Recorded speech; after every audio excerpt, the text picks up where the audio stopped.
Hello my dear students, मैं हूं रमन यादव। आज मैं आपके लिए लेकर आया हूं एक लाजवाब video. This is for class 9 CBSE, subject physics, chapters name force and laws of motion. This video is of part 2. In today's video, I would like to explain about laws of motion. आज के इस video में मैं आप लोगों को बताना चाहूँगा about laws of motion and their application. तो बच्चों से मेरा अनुरोध है कि कृपया वीडियो के अंत तक जरूर बने रहें ताकि आपको ज्यादा से ज्यादा बेनिफिट प्राप्त हो सके, आपका कॉन्फिडेंस लेवल बढ़ सके। इसी कॉन्सेप्ट के साथ तो आइए तो अब हम लोग देखें। Newton propose the laws of motion. Newton ने लॉज प्रपोज किया about the motion. Here are 3 laws of motion: first law, second law and third law. What is the Newton's first law of motion? A body at rest tends to remain at rest. A body at rest tends to remain at rest, or a body in motion tends to remain in motion, provided that no exterior unbalanced force acts on the body. This statement is called as Newton's first law of motion. Suppose this is a body lies at A और यहाँ body rest में है। तो Newton's first law of motion कहता है कि अगर body rest में है तो वह रेस्ट में ही रहना चाहता है, और if a body in motion the body will remain in motion provided that no exterior unbalanced force acts on it. कोई भी बॉडी अपने कंडीशन में तब तक रहना चाहेगा जब तक कि उस पर एक्सटीरियर अनबैलेंस्ड फोर्स अप्लाई नहीं किया जाता है। By Newton's first law of motion, we get the definition of inertia. Newton's first law of motion से हम inertia का definition प्राप्त करते हैं। Inertia क्या है? First of all, let us understand what do you mean by inertia. Inertia is the tendency of a body. Inertia is the tendency of a body due to which when a body is at rest tends to remain at rest, or a body in motion tends to remain in motion, or when a body in motion with the uniform speed in the particular direction, then that body will have the tendency to move in the same direction with the same speed. That is the inertia of direction.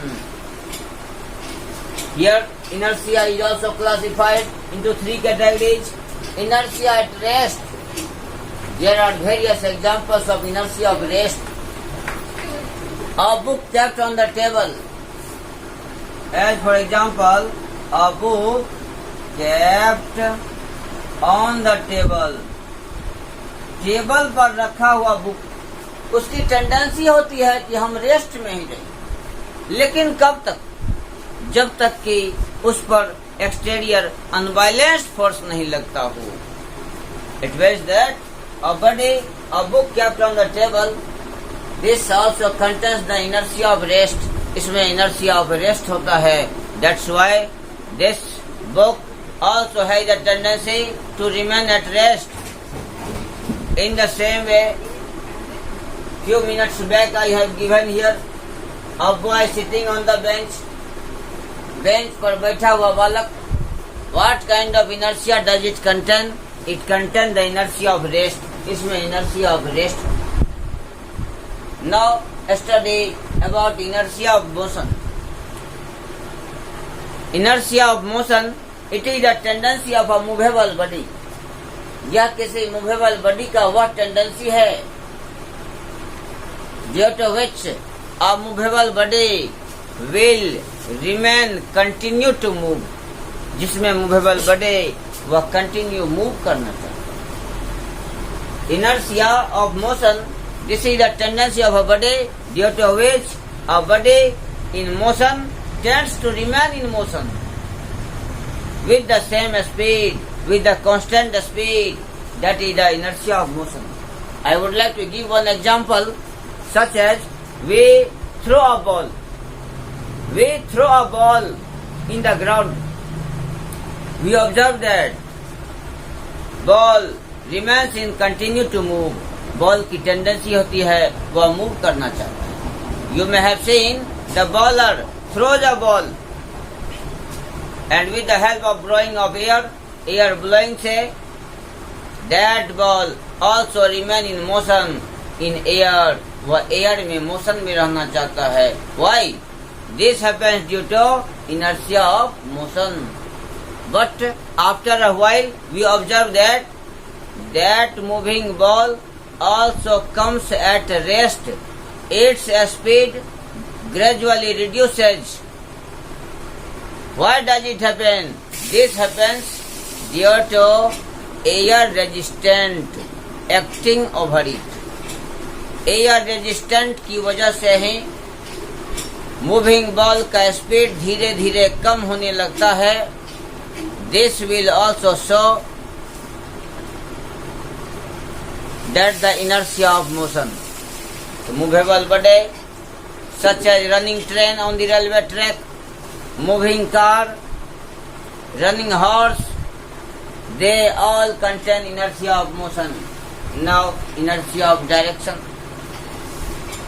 Inertia of direction, this is also the tendency of a body due to which a moving body always tend to move in the particular direction with the constant speed.